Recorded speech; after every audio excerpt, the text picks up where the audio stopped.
Hello friends, welcome to another episode. I am so grateful that you are here with us today, and I cannot wait to get into today's topic with you.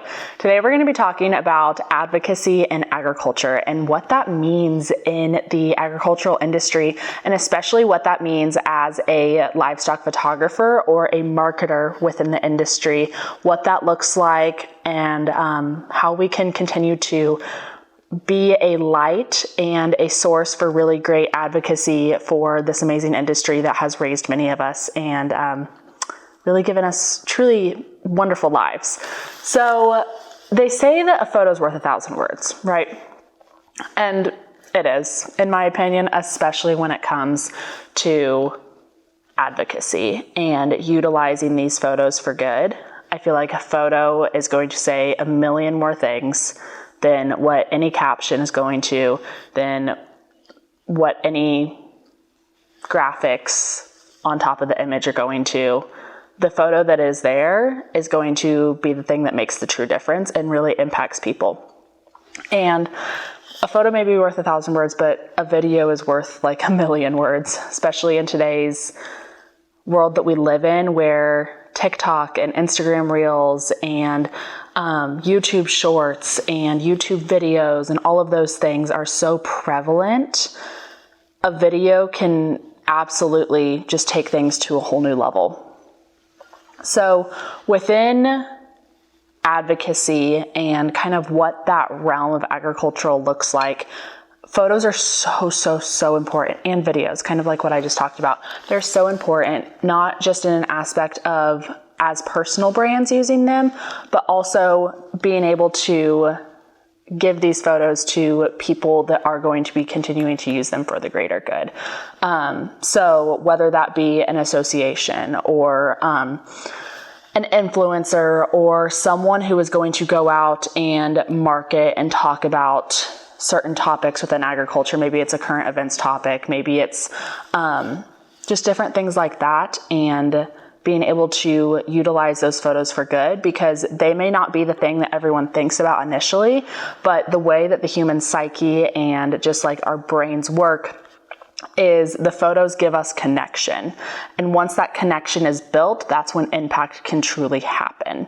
And so with these photos and these videos that we are able to create as marketers within agriculture, they are truly the foundation for bringing change for policy and regulations and continuing to preserve the heritage and the legacy that is the Western industry and is the American livestock industry as well.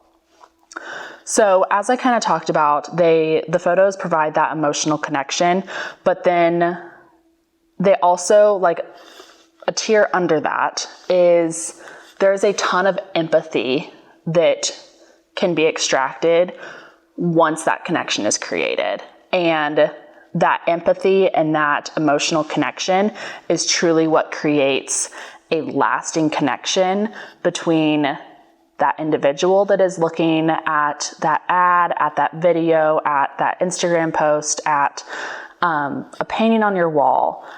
The emotion that is inflicted from that, as long as it's positive, it's going, well, even if it's negative, whatever emotion is inflicted from that image is going to create a lasting impact. For example, in my house, I have a lot of vintage art, especially like vintage Western art. That's one thing I absolutely love going and finding more of, all of those things like that. And I was out with my best friend at an antique shop a few months ago, and we found this really gorgeous and well done print. It wasn't an original painting, but it was really cool. And I was like, I really like this. But then she kind of looked at it and she was like, but how does that make you feel when you look at it? And it was kind of it wasn't a super graphic scene, but it wasn't a scene that inflicted joy or happiness or peace.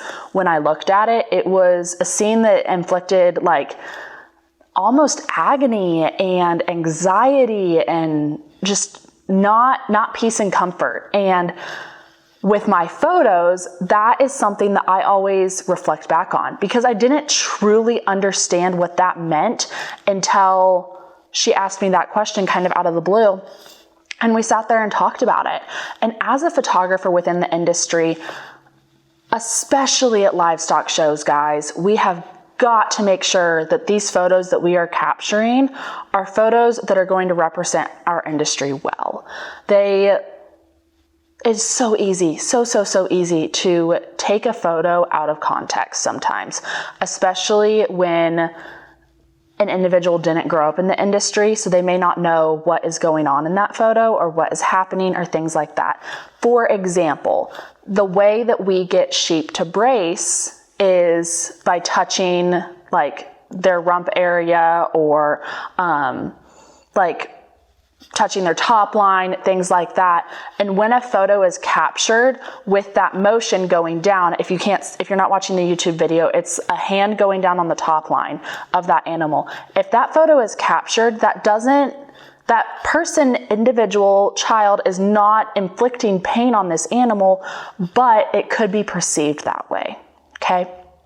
So we have to take our agricultural lenses off, and we have to put on the lenses of the common public, the people who have never stepped foot out of the city, the people who still think that, no offense to them, but still think that like chocolate milk comes from brown cows, type of thing like that. Like, we have got to put those lenses on, even if it seems silly, and think about what we are doing, what we are saying, what we are posting, and all of these things.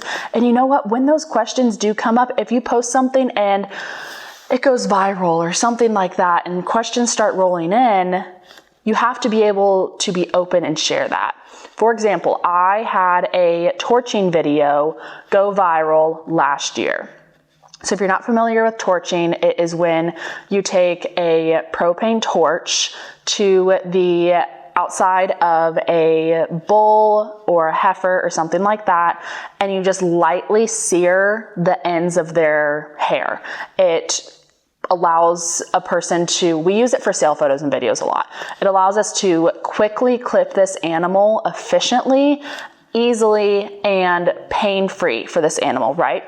But in the video, you saw fire going across this animal's top line, and I had a lot of questions start rolling in. And it truly is just taking the time to respond to those, and not just respond to them with like a response to their comment, just like in words. Respond with a video explaining what's going on, all of those things. Advocacy within agriculture isn't just about policy change and reform and all of those things. While that's really good, it's also about education, and it's about showing people that this way of life is truly wonderful and magical and beautiful. And as I stated in my whole reasoning for starting my business, was because I was able to capture the rawness and the emotion behind the American cowboys on the ranch that no one else was able to see. There are millions of people who are never, ever, ever going to step foot on a ranch and have the opportunity to see what we see within agriculture. So I see it as our jobs to share that with them. Share that in the fact that, like, you know what? We may be getting 10 feet of snow this winter. We may be in the middle of calving season and the ruggedness and cattle prices are down and like all of these awful, awful things. But that's not why we do it. We truly are not in this business for those superficial things. We are in this business because it gives us a true, meaningful purpose in life to be able to take God's creation on his wonderful green earth that he has given us and be able to care for that and continue to care for the land and care for the stock and the animals and everything like that. It is our job as photographers and marketers to share that with people, share that emotion, share that rawness. And I think another part about this is, don't try and hide everything either. I know I said that you need to make sure that you're putting your lenses on and making sure that the photos that you are sharing are not going to cause any issues, I guess you could say, with individuals that do not understand agriculture. But at the same time, you have to still share the rawness, because if people think that you're showing up to social media and being fake, they're not going to believe a thing that you're saying. So it's making sure that you're not sharing photos where it looks like an animal is being abused or things like that. But it's making sure that you're still sharing the fact that, like, hey, we went through this awful tragedy this year where we lost 3 calves in the middle of this snowstorm, and it's hard and it sucks over here, but we're still doing it and we're still showing up. Like, that's rawness. That's not a thing that can get completely twisted. So still sharing the conditions, sharing the behind the scenes, sharing that life. And as I've kind of mentioned before, the use of technology in all of this. We live in an ever evolving world. And I'm going to do a podcast soon about kind of technology's place in all of this, in agriculture, how ranchers and farmers can use technology such as Instagram, TikTok, Facebook to market their business and further their brand and things like that. But as far as this stuff goes with advocacy within agriculture, there are some amazing men and women out there that I highly suggest you go and follow. Like Natalie Korvick out of Nebraska. She's the first person that always comes to my mind when I think about advocacy in agriculture. And then Tara, I don't remember her last name, the New Mexico milkmaid, absolutely phenomenal at sharing the dairy side of things, which I did not grow up in the dairy side of things. So that always really great information there. They actually have a podcast together as well.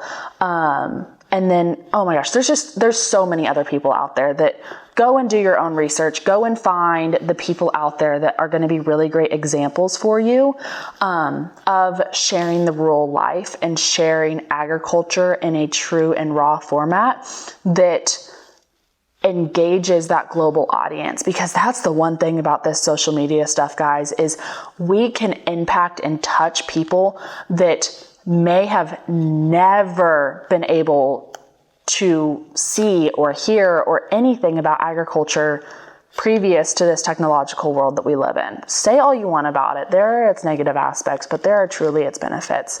And if we can continue to utilize these tools that are being put in front of us and use them for the greater good, use them to continue to advance this industry and share about this industry. As a photographer, it's super important for me, at least, to, and this is what I tell all my girls that come work for me. All my girls are guys that come and work for me. This is the first thing that I talk to them about. And it's that every single photo tells a story, okay? Don't follow the frame.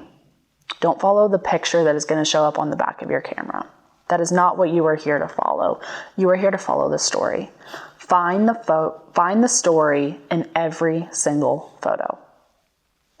And you are going to impact this world in a way that you may have never thought. And you know what? That may just be that you're impacting one person. You don't have to impact the actual world.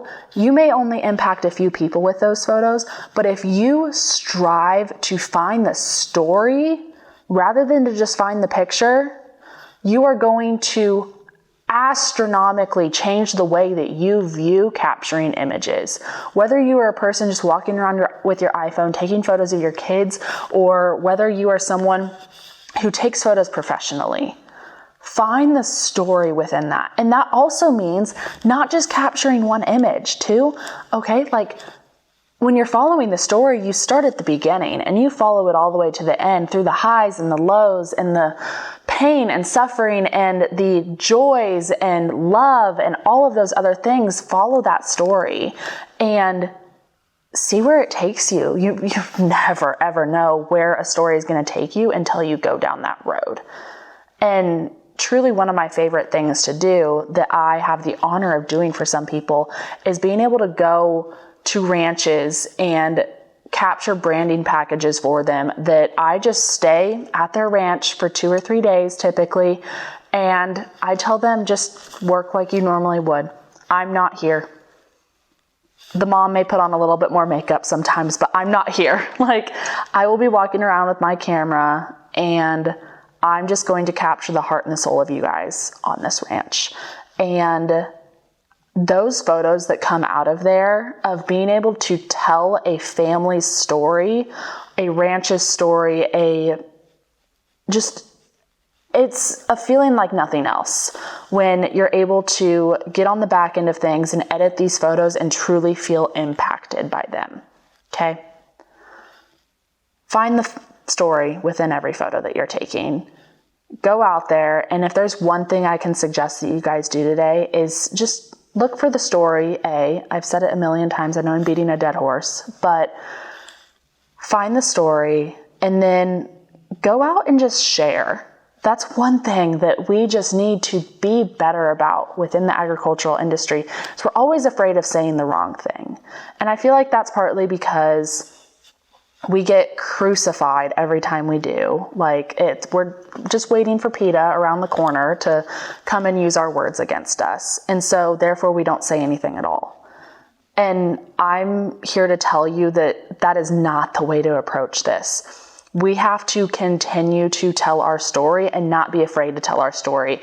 The more you tell your story, the better you're going to get at telling your story.